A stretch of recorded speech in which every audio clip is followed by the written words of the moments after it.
दोस्तों नमस्ते प्रणाम। मैं हूँ निशा मौर्य अपनी यूट्यूब फेसबुक पे एक देहाती नाच गीत लेके आया। कैसे लगे कमेंट में ज़रूर बता। जब अच्छा लगे तो लाइक सब्सक्राइब शेयर ज़रूर करें। जब भैया बहन यार कैसे बहुत मेहनत से गीत बनाए हूँ, बहुत मेहनत से गावत है।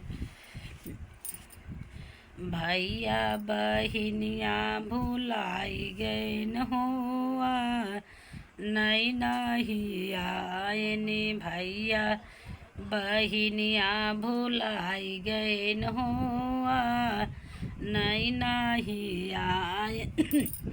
भैया बहिनिया भुलाई गए न हुआ नहीं नहीं आए ने। भैया बहिनिया भुलाई गए हुआ नहीं नहीं आए। ना जानी मम्मी हर की दीन हो पापा नहीं आवई। ना जानी मम्मी हर की दीन हो पापा नहीं आवई। भैया बहिनिया भुलाई गए न हो नहीं नहीं आए नी। भैया बहिनिया बुलाई गए न हुआ नहीं नहीं आवई। ना जानी चाची हर की दीन हो चाचा नहीं आवई। ना जानी चाची हर की दीन हो चाचा नहीं आवई।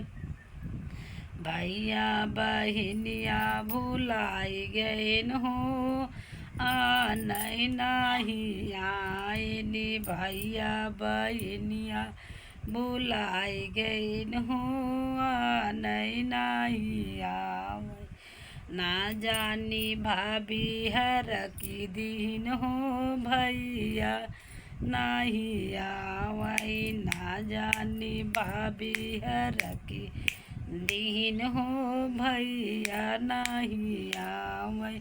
भैया बहिनिया बुलाए गए नो नहीं नहीं आवई। भैया बहिनिया बुलाई गए नो नहीं नहीं आवई। ना जानी दादी हर की दीन हो दादा नहीं आवई। ना जानी दादी हर की दीन हो दादा नहीं आवई।